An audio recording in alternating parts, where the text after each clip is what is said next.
Hello, everyone. Welcome to a new edition of Naviar Virtual. Today, I have here with me Scott Lawlor. Hi, Scott. It's nice to have you here with us today. Hi, thanks for having me on the virtual Navier presentation. I appreciate it. Thank you. Thank you for joining us. And it's nice because it's the first time I actually met Scott. So it's great. I mean, I think that Scott has been participating in our haiku challenge since 2016. If I I'm think not that's about correct. right. Mm. And so it's been 5 years. So it's great to finally talk to you. And all right, so let's start with the first question for Scott, which is the question that I always ask to artists who are invited to the Navier virtual events. So Scott, tell me a little bit about yourself, about your music background, your journey as a musician, and what you're up to today. Well, let's see. I am a totally blind ambient composer, and I've always been interested in music since I was a small boy. I remember my mom always told me this story that when I was around 2 years old, I was using an old record player to play her Elvis records, and I would scratch the albums up and make all these noises and everything else. And I don't know, I've just always been into music. I used to create these really odd sound collages with tape recorders and record players, and I always used to play the piano at my aunt's house in Cape Cod, Massachusetts. And I've just always had an interest in sound. And actually, when I was in college, I wanted to be a novelist. But then when I was in graduate school, I went to a music store and got a keyboard, my first synthesizer, which was an Ensoniq SQ1 in 1990.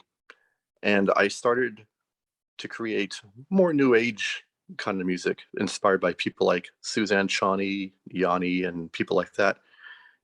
And I came to the conclusion that I put sound together much better than words. Mm. So I dropped out of graduate school and started playing around the Northeast Ohio area, playing in different coffee shops and restaurants and things like that. And then I took like a 16-year break from music from like 1999 to 2000. Oh, I guess it'd be a 13-year break, really, from like 1999 to 2013 or something like that, Mhm. because I really didn't know what kind of a keyboard I wanted to get. So many of the new technology had touch screens, which was completely inaccessible to me. I couldn't operate that kind of machinery. And then in 2012, I got a Ensoniq TS12 from Craigslist, and I just started getting back into recording music. And my first release, which is called Time's Escape, was on the Whirl Ghosts label. Originally, I submitted it to Thomas Matthey in Mhm. 2013. And from there, I've just been releasing, recording and releasing more and more music. And my influences for music range from, Robert Rich, Steve Roach, even a little bit of Merzbow, um, and just so many different influences. And I really enjoy collaborating with artists. I've done a lot of collaborations over the years, and I guess that answers that question all right. It does, yes, definitely, definitely. I would like to know a little bit more about the collaborations as well, because I did notice that on your discography there are plenty of collaborations as well with other artists. So, what kind of genre do you explore when you collaborate with the other composers? Well, the collaborations, usually I reach out to artists and ask them if they're interested in collaborating with me. And we just share files back and forth, adding things to each other's work.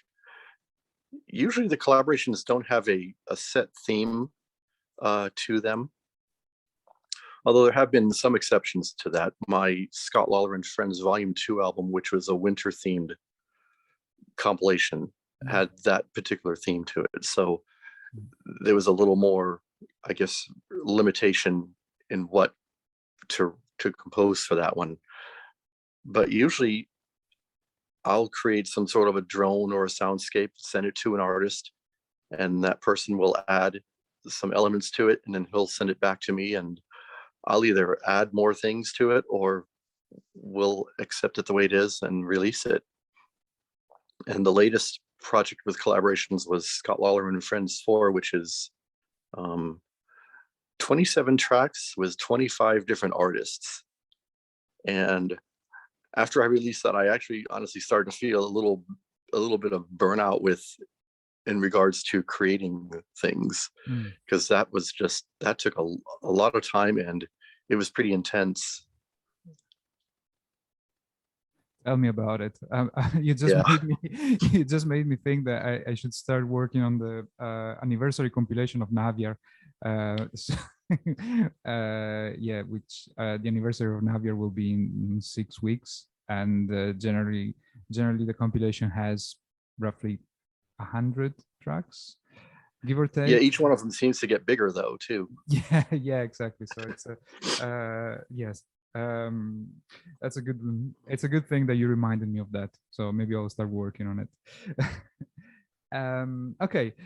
Can you tell me a little bit about the music equipment you use these days? Well, these days I'm using complete control from Native Instruments, which is pretty accessible with speech. Before that, I was using a lot of hardware. Like I said from earlier, the Ensoniq keyboards. And then in 2014, I got the Roland FA08. And the big problem I had with the hardware is, well, since I can't see the display, I had to memorize where everything was, how many clicks of a button to press to get to this menu and that function or whatever. And after a while, I started running out of inspiration on the Roland because it only had 2,000 sounds. And I think I used a good bit of them over those 6 years. And a lot of friends of mine who are blind were trying to talk me into going totally in the box with virtual instruments. And I was always nervous to try that because I'd heard stories about how people's systems always crashed and Windows updates always messed everything up and things like that. But during the pandemic, I decided to just go ahead and try it. So I ordered the complete keyboard and Native Instruments Complete 12.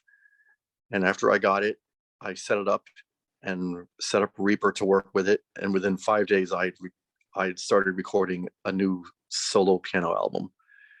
And it's really opened up a lot of possibilities for me in terms of creativity, because I can do things now that I could never do before. The downside to having all those additional sounds is that sometimes it takes me longer to find a sound than it does for me to record the composition I have in mind, because I've literally got probably over 100,000 sounds right now. And even though you can drill down into categories and moods and everything else and find things, it still can take me a while to find precisely what I need. I totally agree with this. And for me, it's the same. It's wonderful. Yeah, it's pretty crazy, and I'm always getting new things too. So who knows? One of my friends said, when you get this, you're just going to be buying more virtual instruments. I said, no, I'm not, because I'll be okay with the stuff that Complete has. And here I am, like a year and a half later, and I probably use more third-party stuff than Native Instruments. Wow, it's a problem of abundance sometimes, isn't it? Yeah, that's exactly the right way to put that. Yeah, sometimes it's easier to just have a very basic instrument and make music, but then all of a sudden one day you find yourself looking for a sound that you cannot find, and then you start exploring these incredible, impressive libraries, and they can be overwhelming sometimes. Yeah. And I don't have the patience for sound design. So like if I had a model wave, I don't have the patience and the imagination to come up with creating a sound that would replicate whatever it is I'm hearing in my head. That's a whole different sound design. I think is a whole different thing from the composing process. And there are people who can do both, but I'm not one of those people. Okay, I understand. Okay, Scott, that's really, really, really interesting. I'm gonna ask you. I'm gonna ask you the next question that I prepared for you, which is about your discography. One cannot help but notice the amount of releases that you have on your Bandcamp page, and it's really, really impressive. And you're clearly a very prolific artist. So I wanted to know a little bit more about it. How, what inspires you, and how can you release so much music? And then later on we will talk about also the versatility and all the different genres that you explore. But first of all, I would like to know more about how can you release so much music so frequently? Well, a couple of the secrets to that, I suppose, are I drink more coffee and get less sleep than anybody else in the house. But besides that, I'm a stay-at-home dad, and both my kids are in school, so I really have quite a bit of time to explore um, creating new music. And I have a lot of time to do that. So that's really all there is to how I'm able to be so prolific. That was a pretty short answer. Yeah, that's true. But Yeah. there are a lot of people who have plenty of time, and they are still unable to release a lot of music, because somehow I think that um, you might have time to release music, but then the actual output doesn't necessarily have to be so vast, because there are people who are just undecided. They're not sure whether the music that they produced is good enough. And but one thing I noticed about your discography is that your releases are they're all good. They're all interesting. There's a lot of variety. You explore different genres, and it seems like you can always release something good and something interesting, even though you release so frequently. Yeah, I'm not really sure what the answer to that is. I wonder, and somebody made reference to this years ago, that maybe I'm connected into to some sort of a spiritual source. Like, because I don't know, this is a hard question to answer, because I'm not really religious. I'm not really spiritual, but a lot of my releases have those sorts of themes to them. If you think of things like iconoclasm, or The Heavens Grew Silent, which was based on the cloud of unknowing. I wonder if there's maybe just some sort of an unconscious sort of thing going on, if that even makes any sense. I don't know. Yes. And I think in terms of, I guess I just have a lot of confidence that what I'm doing is okay. And I don't worry. I mean, gosh, I'm sorry. I don't feel like I'm doing so well on this. Oh my. Yeah, I'm not real sure how to answer. That's okay. It was a tricky question, probably. Yeah. It was a tricky question. The reason why I'm asking you is because a lot of people, with Naviar, I've been running weekly or regular challenges and contests, and most of the times the artists who participate are somehow either struggling with their creativity, or they are finding a way to hone their craft, finding a way to make music more regularly so that they can improve quickly, and they have a reason to kind of to make music. And when I see artists like you or others from Naviar's community, I'm always impressed and curious to know how you can release so much good music so frequently. It's always something that I want to ask you, because I feel like it's something that interests me, but it's also something that other people could use for their own creativity. And I know Yeah, it's a and tricky question, and I didn't mean to put you in trouble with no, this no, it's question. okay.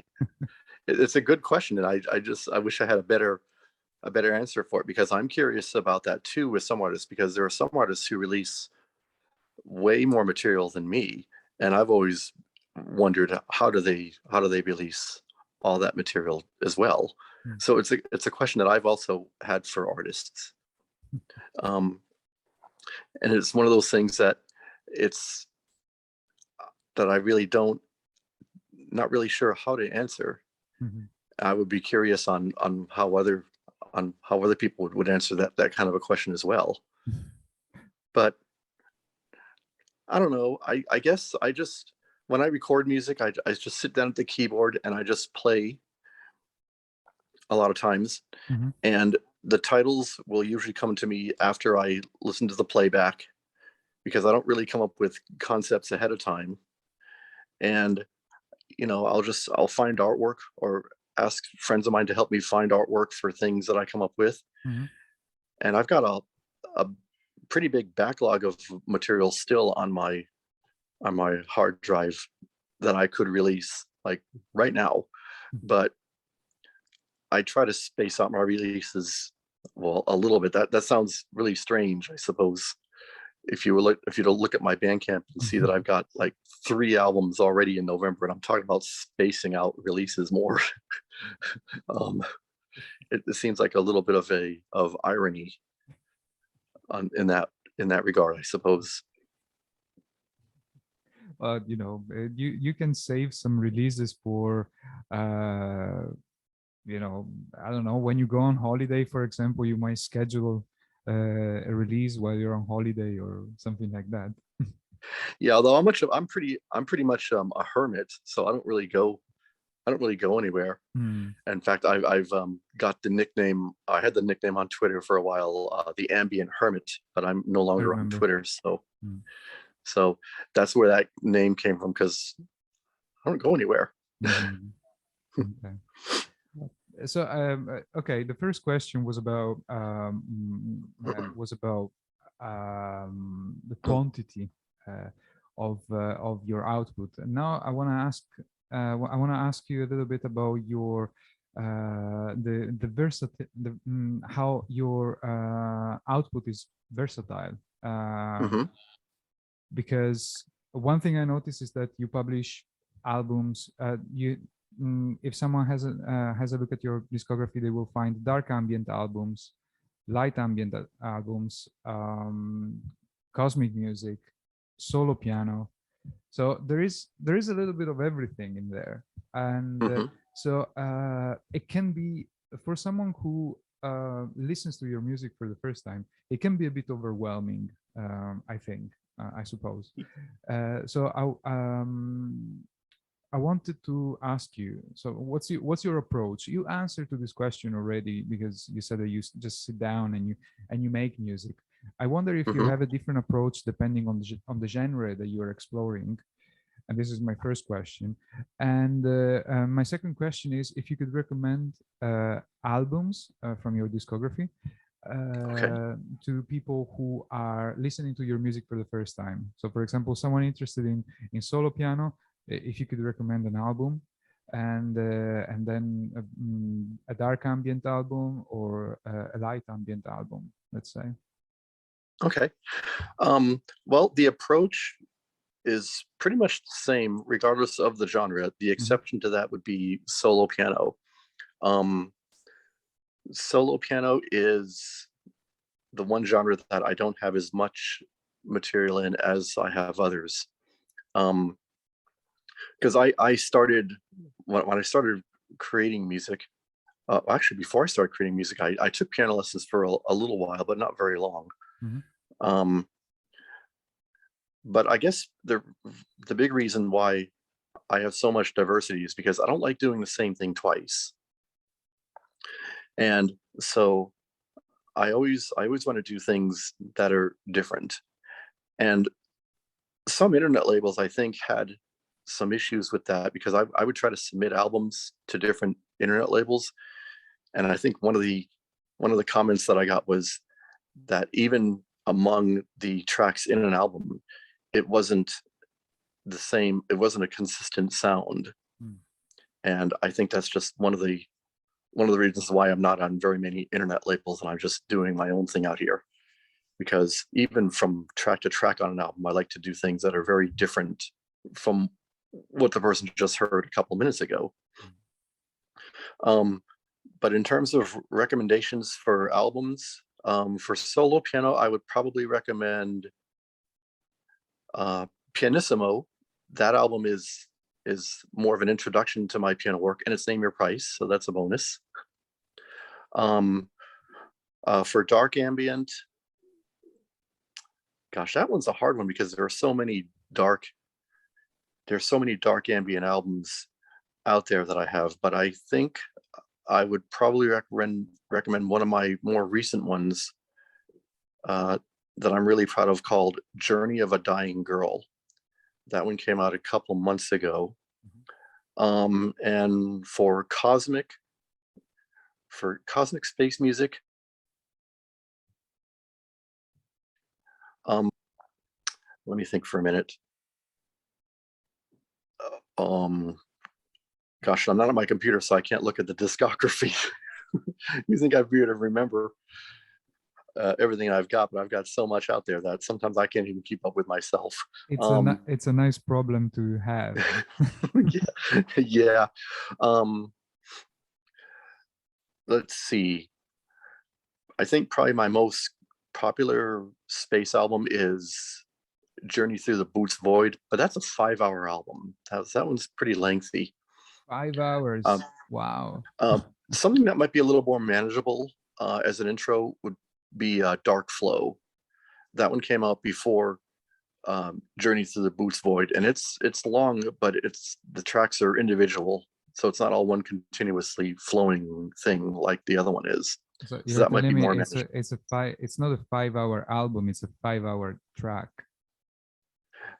Well, it's indexed okay. into individual tracks, but they flow together. Okay. Wow. Bandcamp wouldn't let me upload a 5-hour uninterrupted track. It's not they don't have that much of a leeway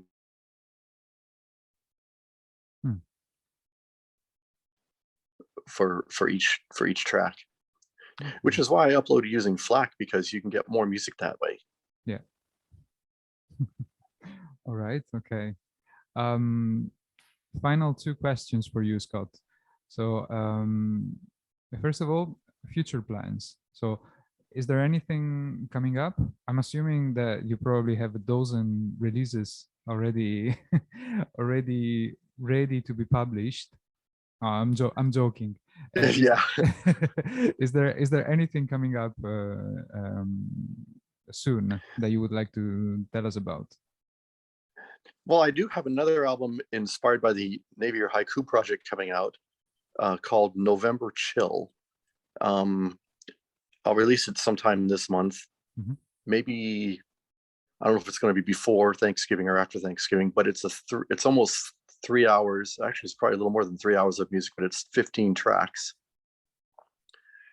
that have been inspired by different Naviar Haiku challenges. And after that, I think I'm going to release another Christmas album this year in December, and I'm planning to do my final live stream for the year will be on the winter solstice on December 21st, and I'm still creating the music for that one. I'm having a hard time being a little bit inspired to finish the music for that one, because I've been working on all these other things. So hopefully I'll get that done. But if I don't want to put out a live stream that just isn't going to be good. Got it.